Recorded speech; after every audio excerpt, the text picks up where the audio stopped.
Okay, here's an interesting problem. Suppose you have a definite integral from 1 up to x of the function 1 over t dt. So this means we're doing a definite integral of the 1 over t function. Our lower limit of integration is 1, but our upper limit of integration is a variable. But we're told that this integral equals 1. Solve for this unknown x. So first of all, there is only one unknown in this problem. Even though there's two variables, there's only one unknown. T is not really an unknown because you're integrating with respect to t, and therefore t is going to range in value between 1 and x, and you're going to be adding up, that net area. And so once you actually evaluate a definite integral, the variable you were integrating with respect to is gone, right? So just as evidence, look back at all of the examples we're doing. It doesn't matter whether we're integrating with respect to x or t. A definite integral its value is a constant, right? If there's no other unknowns in the problem, then you're going to get a constant, like here 21, right? Or negative 11.25. So the variable that you integrate with respect to disappears. So t is not really like an unknown here. The unknown is x. So that's what we're going to solve for. So what are we doing here, really? Well, we have this function 1 over x. Let's graph what that looks like. 1 over x basically looks like this, right? I'm just graphing the positive side of it here. 1 would be right here, where it's at height 1. Okay, there's a point right there, like 1, 1. Okay, so we're talking about taking that as our lower limit of integration, and then we're integrating from there to x. Now, x could be on the left-hand side as long as it's still positive. X could be on the left-hand side and we get a negative answer because it would be like this area, but with the limits of integration swapped around, it would end up being negative. But we want it to equal positive 1, okay? So the fact that we want it to be positive 1 means x must be somewhere to the right. So let's say x is like here. Okay, then we'd be talking about calculating this area. But that x is a variable, so we could adjust that. The x could be over here, and then we could be calculating the area all the way out to this point. Okay, we could go further along this axis and put the x farther down there. We could get it closer, right? So where you put the x is going to change how much area we're capturing beneath the curve. This idea is called an accumulation function. The basic idea is you're basically creating a function of x by defining that function in terms of a definite integral with x as one of the limits of integration. Usually you see x as the upper limit of integration, but not necessarily. And then some function that you're integrating. So the reason it's called an accumulation function is because essentially as x grows, as x gets bigger, we're accumulating more and more area underneath this curve, or at least between the curve and the axis, right? So as you accumulate more area, then the value of the function grows over time, or at least it changes because you may be accumulating some negative area later, although not in this example. So this is an accumulation function. I just wanted to introduce that idea. We're going to talk more about these later. But what we want to do for this problem is say, what if f of x equals 1? What if this function that I defined here equals 1? I might want to call it capital F, actually. Let's call it capital F. Okay.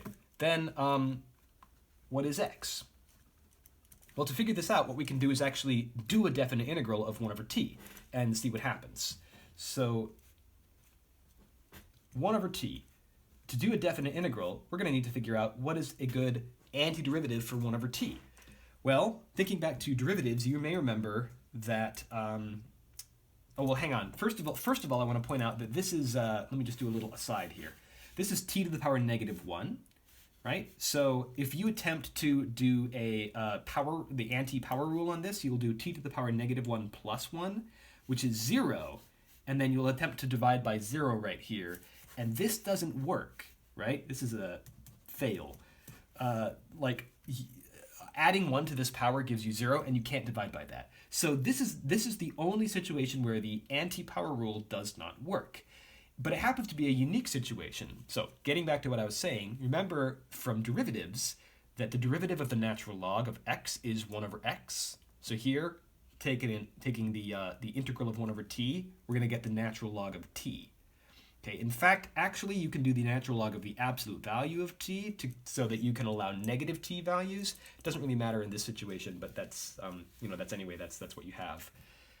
So that's our antiderivative. Now we want to evaluate that from 1 to x, like this, right? So what we get there is natural log of x minus the natural log of 1. What's the natural log of 1 equal to?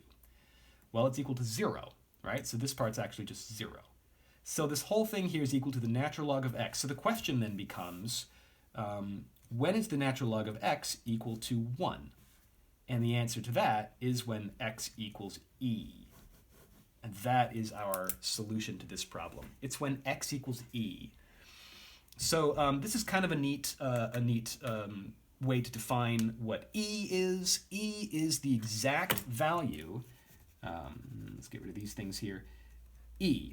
Let's label one of these as e. E is the exact value here that if you take the integral of 1 over x, or 1 over t in this case, doesn't really matter, the area under that hyperbola, because this is a hyperbola here, the area under that hyperbola from 1 up to e is going to give you exactly 1 unit of area.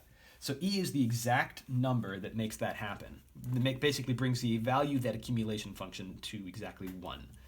So that's a neat way that you can actually define what e is, and then kind of generate, a bunch of other facts about e based on that idea. Sort of an alternative definition of e. Okay, so that's an interesting example. I picked this example not only because it's a cute thing about e, but also because it introduces this idea of an accumulation function. So in general, an accumulation function is a function that is defined in terms of a definite integral of some other function. So we're going to name the accumulation function capital F, and the function we're accumulating area under, so like the actual curve here that we're integrating, is going to be called lowercase f.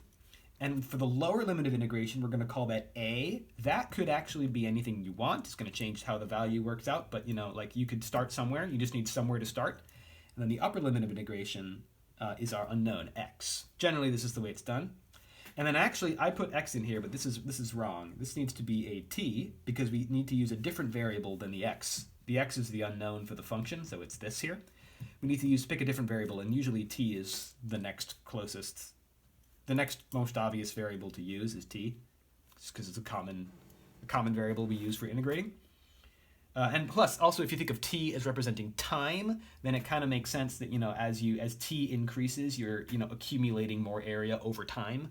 Kind of a nice framework to think about there. Okay, so this idea of an accumulation function is something we're going to need to take us to the next level here. I think I'm going to pause the video at this point.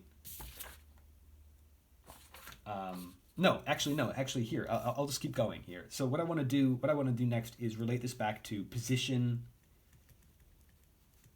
and velocity.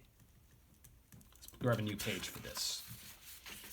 Okay, so what if you look at, if you define a function, an accumulation function, as an integral of velocity, v of t, okay, from a up to x dt. Okay, well, this is, we talked earlier about how the definite integral of velocity gives us displacement, right? So this is going to be equal to our displacement at time x.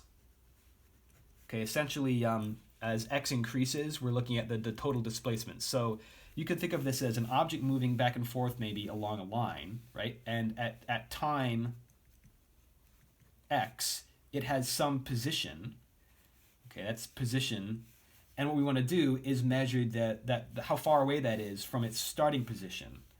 That starting position would be this one. So this is like our position at t equals x, and here we had our position at t equals a, where a is our starting, some starting value here.